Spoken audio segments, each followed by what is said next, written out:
You may have noticed that since I've been here and pastoring for the last year and a half, we haven't had a lot of guest speakers at the bridge.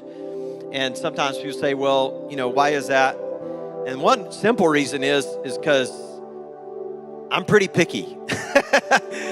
And when we have a guest speaker, I want that person to be somebody special. I want them to be somebody that we know and somebody that really is going to make a deposit. There's a lot of people who would love to preach here at the bridge, and I love all of them. I have lots of friends that preach all the time, but having guest speakers all the time, I just want that to be a really significant thing for us. And I want it to be people who can really add to what God's doing here and say something significant. So Dr. Leonard Sweet was with us for the O2 conference. And those of you that may not be familiar with him or his ministry, I'll just say this. I heard him get introduced like 3 times at the O2 conference, and one time he had authored 60 books, one time he had authored 70 books, and the other time he had authored 80 books. So I don't know how many books he's authored, but it's a bunch. Somebody said, I haven't even read 60 books. Well, that means Dr. Sweet's written more books than you've read. So, but really, the most important thing about Dr. Sweet is not that he's written a bunch of books. It's not that he's super smart. It's that God has graced him in this generation to help us pay attention to what the Holy Spirit and to what Jesus are doing. And there's a phrase in the Bible that reminds me of Dr. Sweet, and it says, the sons of Issachar understood their times and they knew what to do. They understood their times and they knew what to do. And I'm going to say this is going to be a little grandiose, but I really believe it's true. Dr. Sweet's one of the kind of people that when they write the history books about the late 20th century and the early 21st century, and they historically reflect on this time, his name will be mentioned as somebody who was saying things that were important for the church to be paying attention to. And I don't want to glean from that a long time from now with a historical reflection. I want to be grateful that we as a church family, he's truly a son of Issachar in our generation that understands the times and knows what the church, what God's people need to be doing in these tumultuous times that we live in. So I've asked him just to open his heart. He's full of wisdom, but God's going to give him what we need for today. So I want you, if you would, stand to your feet, put your hands together, and welcome Dr. Leonard Sweet.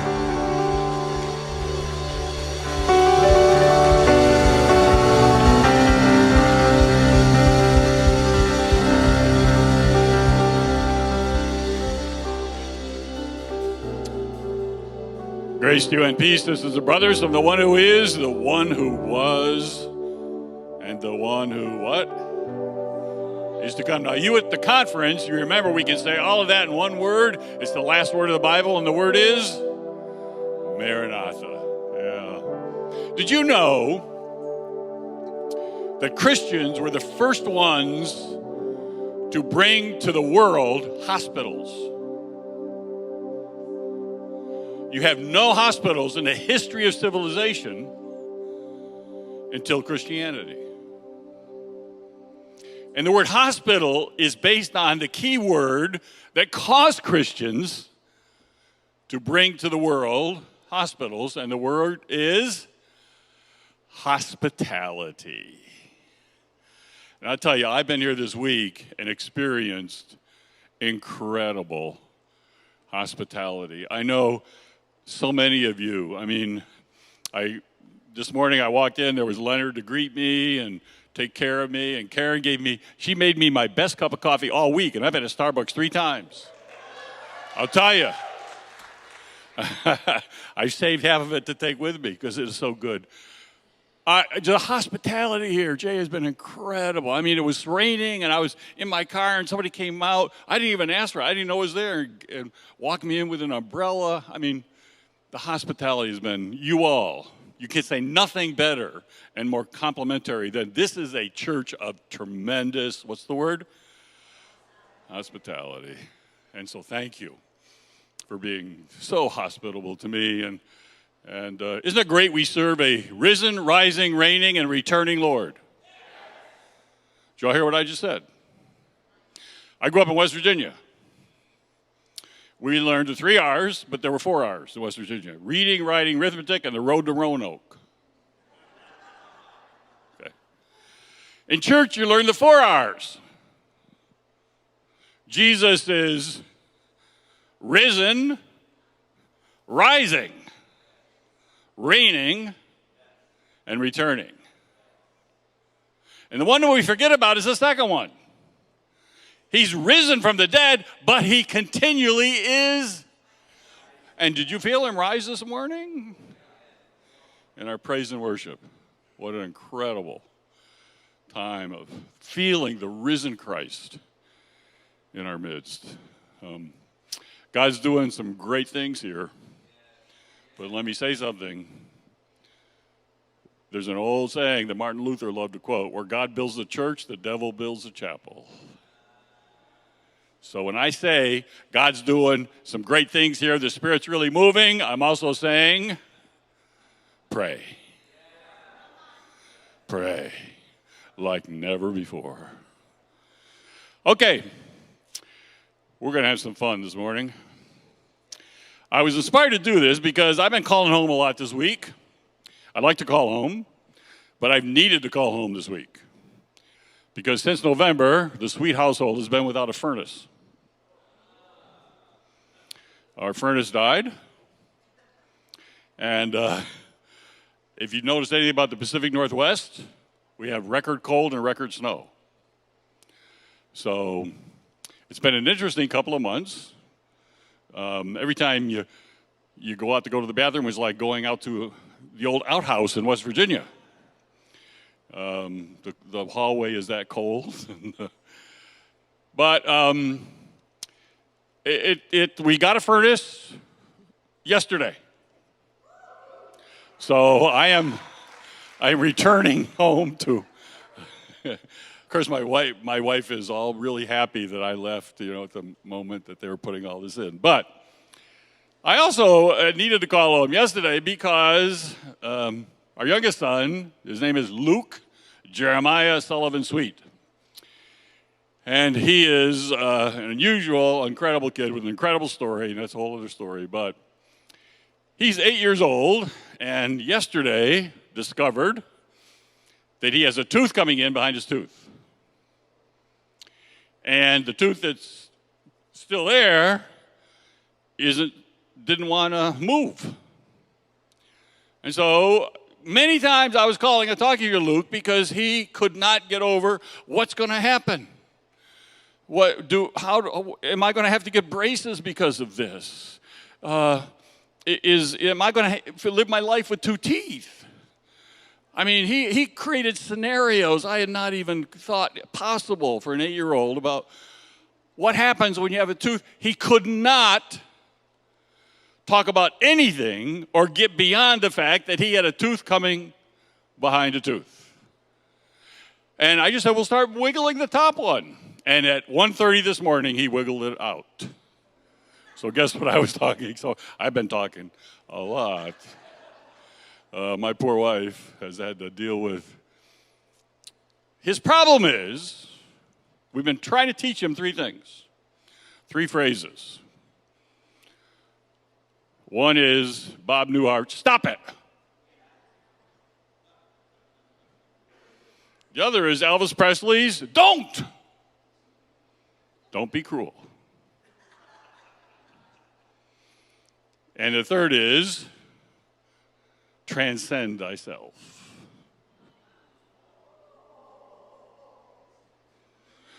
His whole life came to a halt. His whole world came to a halt. Our whole world came to a halt because he could not transcend himself. He had this tooth coming behind a tooth and obsessed over it, fretted over it, worried over it. He's an incredible artist. He didn't do any painting or drawing yesterday because he could not transcend himself. He could not step out of his autobiography.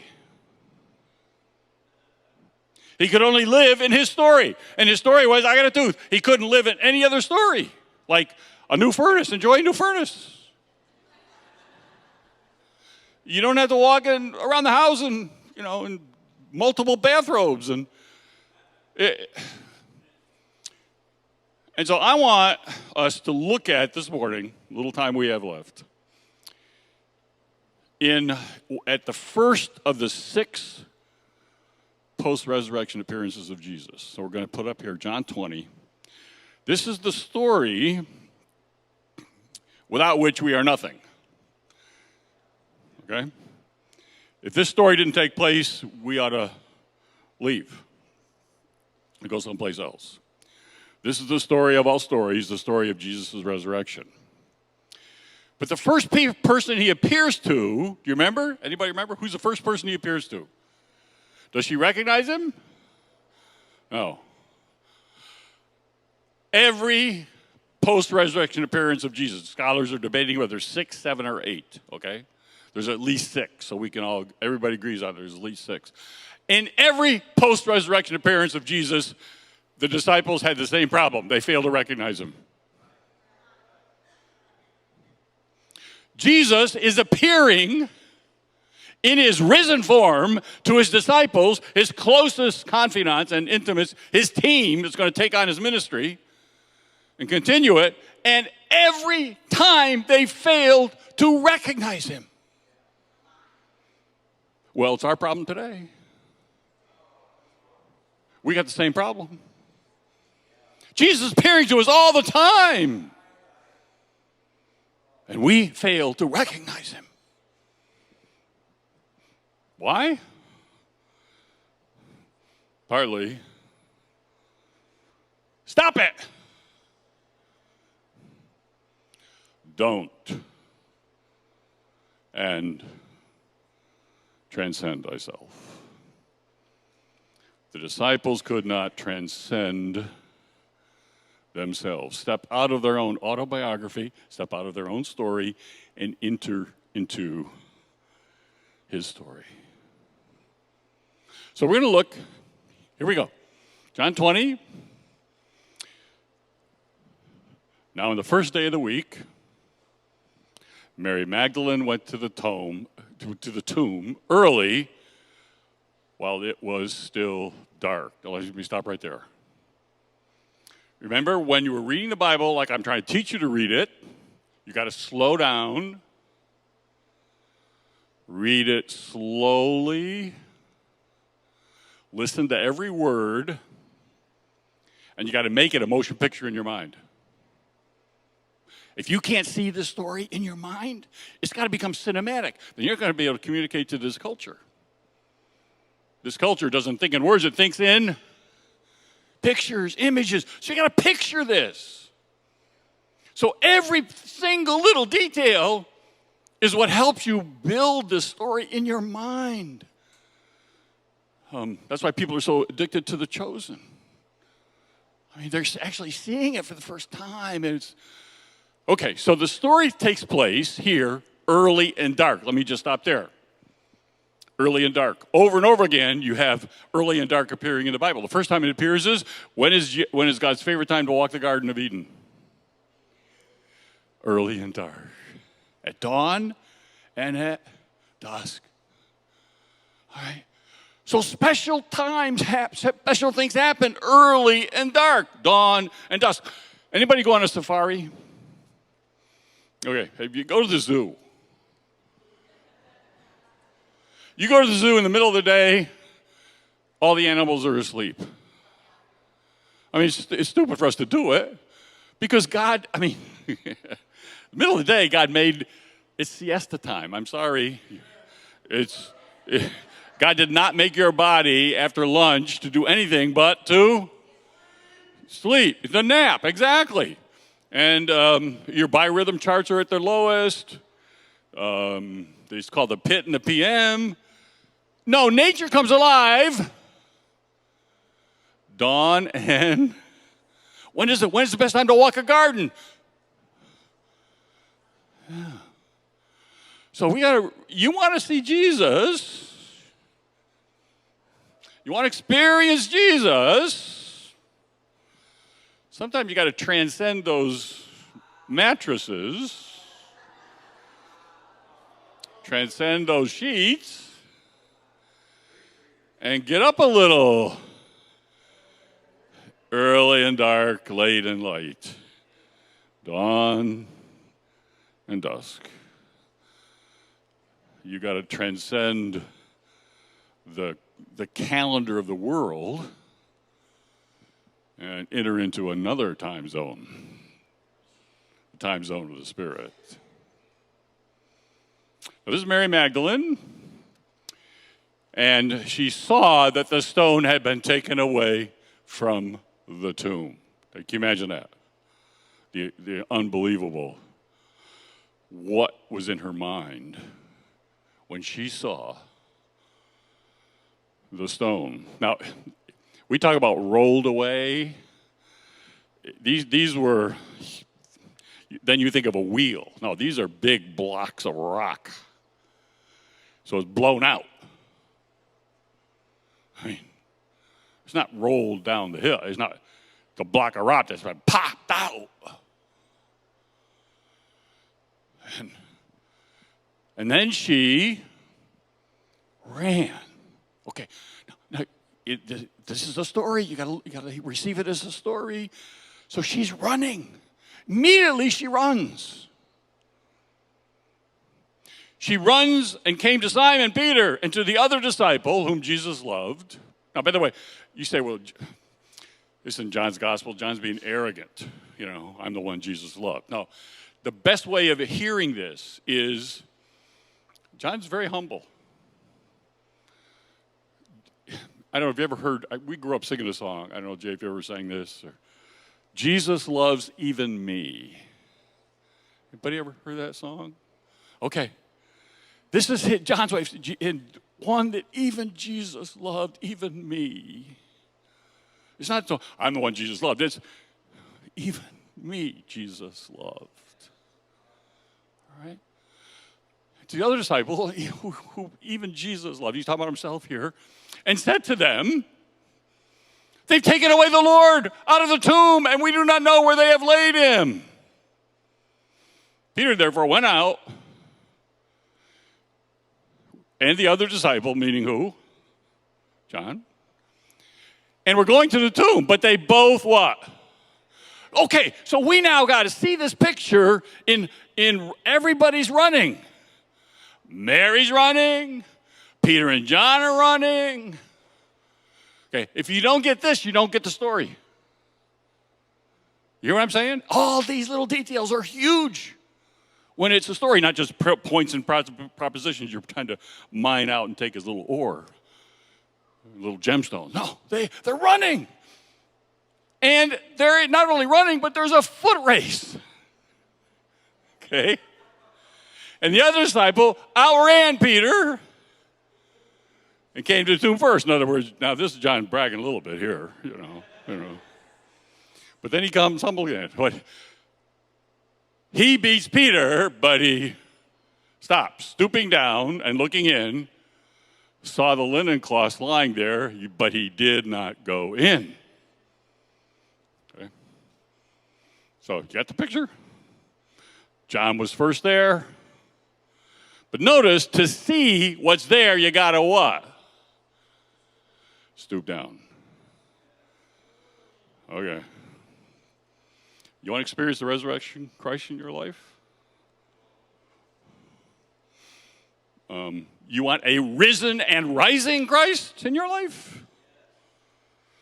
You got to be willing to humble yourself. Stoop down.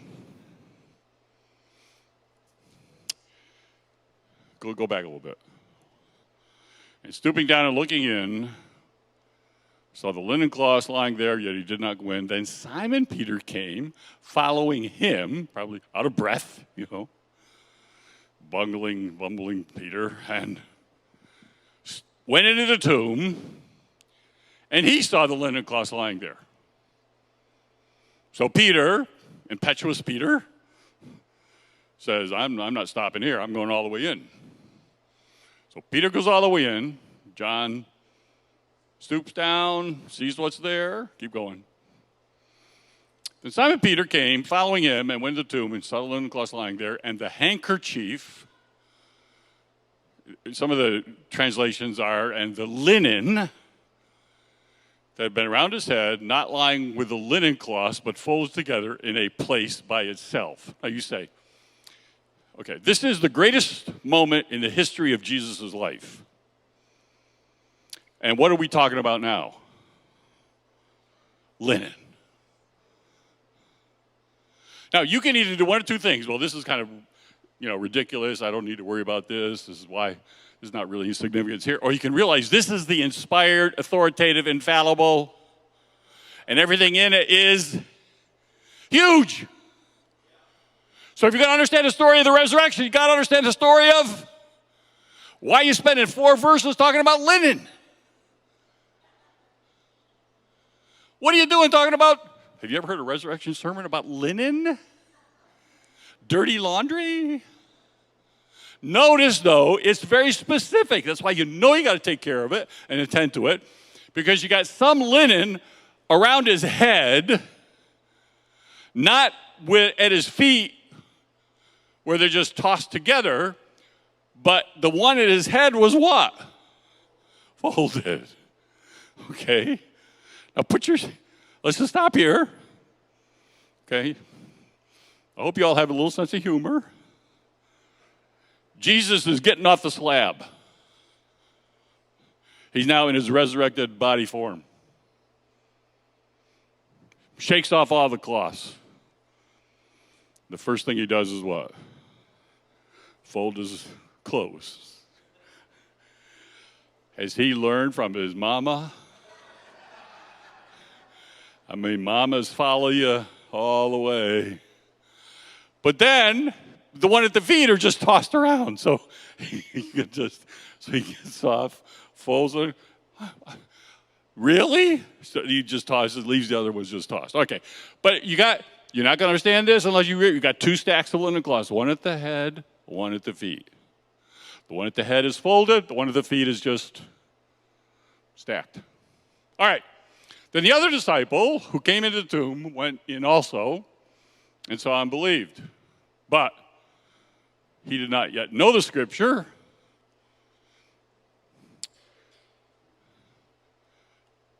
that he must rise again from the dead. But he did believe, but he didn't know what he was believing.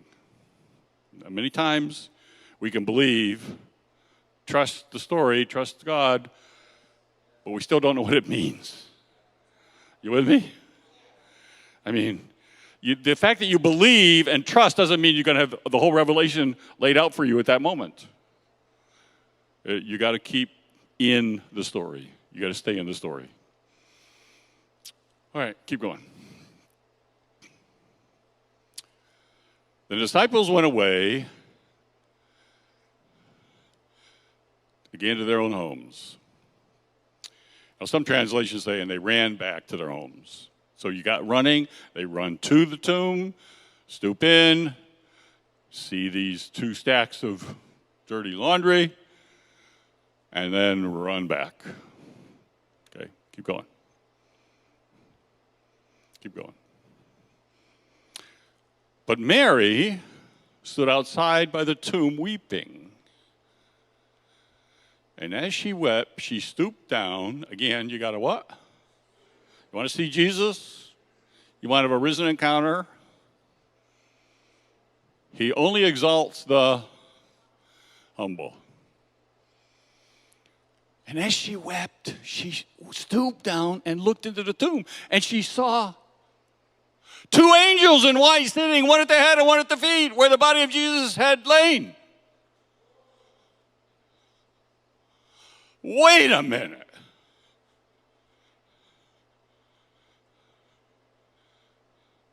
Do I need to say it again?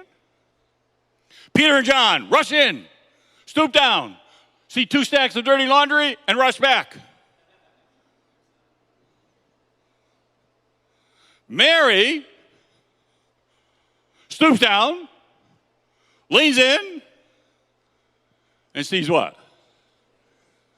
2 two angels at the very place, what? Where there had been 2 stacks of dirty laundry. And they said to her, "Woman, why are you weeping?" And she said to them, "Because they have taken away my Lord, and I do not know where they have laid him." Let me stop here. Okay.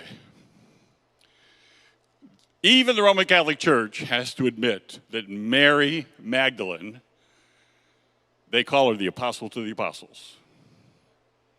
Even the Roman Catholics have to admit the first person to preach the resurrection story and gospel was not Peter and John. Did y'all get this?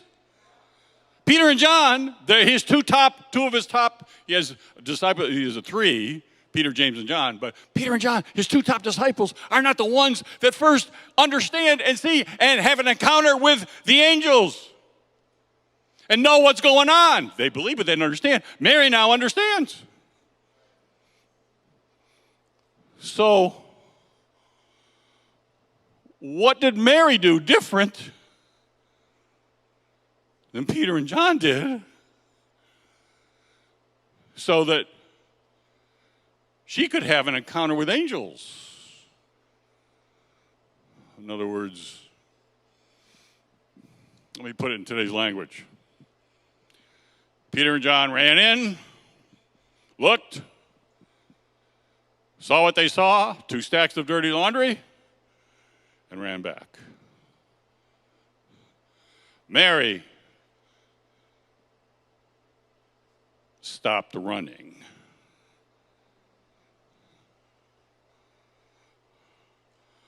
Stooped and saw 2 angels. What dirty laundry are you looking at that's really angels unawares?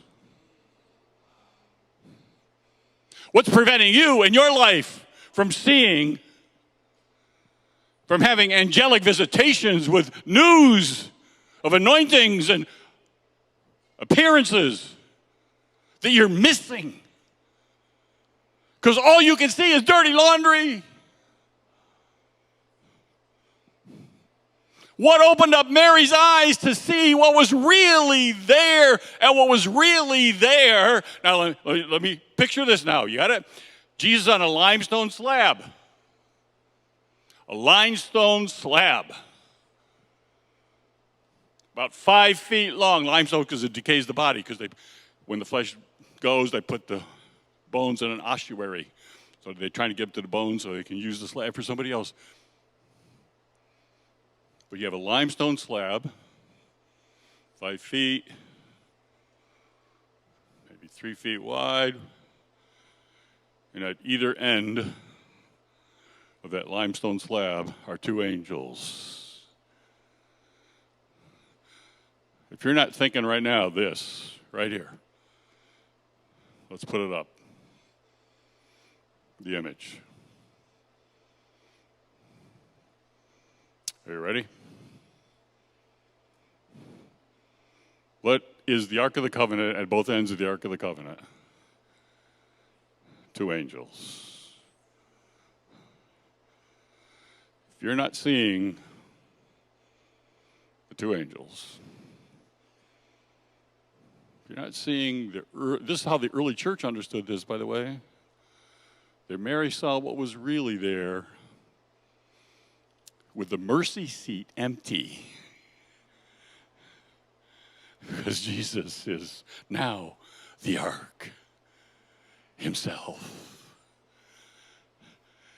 The ark of the covenant has been opened. And as Jesus is embodied Torah, you don't need the Torah. Jesus is the bread of life. You don't need the manna anymore. Jesus is the staff of Aaron. It's all in Jesus now. And so the ark is empty with, and Peter and John missed it. Mary saw it. So what made Mary see what was really there? And to get the first word of what had happened, why are you weeping? He is not here. He is risen. Well, she transcended the situation of confusion and doubt and despair and stopped running. Many of us are going so fast. We're running hither and yon. We've got to stop. Stop it! Stop it! And then she entered into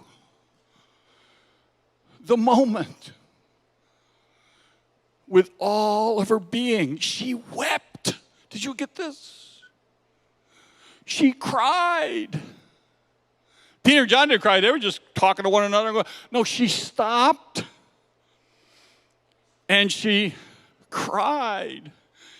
She entered into the reality of what was going on. And through the prism of her tears, she saw what was really there, not stacks of dirty laundry,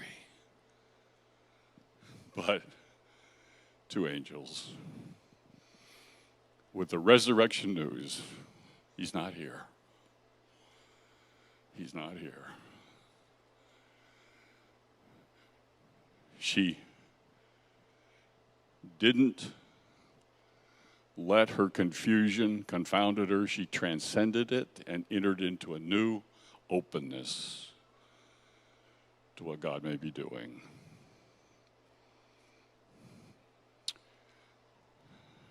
So I repeat, what dirty laundry are you looking at in your life? You want to know where you find Jesus the most? It's not when you hide the dirty laundry, it's when you acknowledge it, confess it, see it for what it is. You'll find Jesus most in those broken and wrecked and wounded places of your life. You don't put them in closets. You look at them. Say, I trust you, Jesus, to be in it in a way that I never. You transcend that dirty laundry.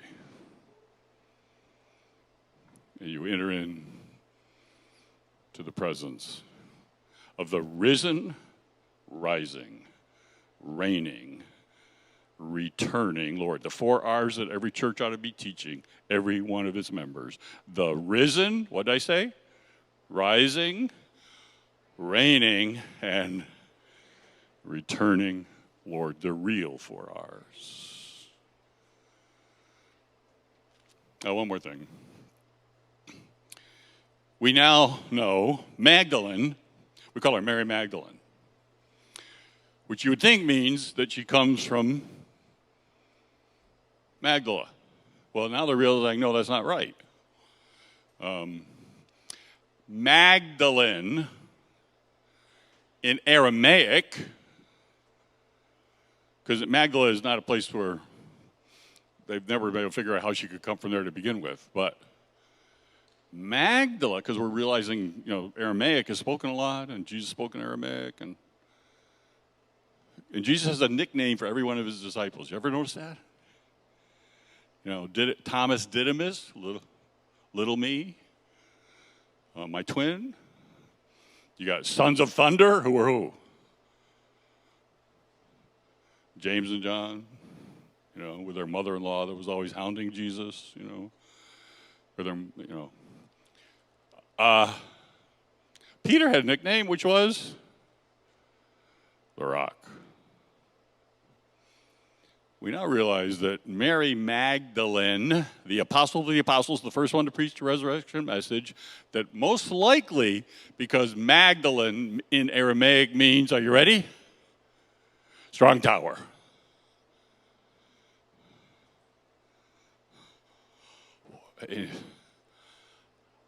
Are you hearing me? The founding of the church. Peter, and Mary the... Do we have a great God or what?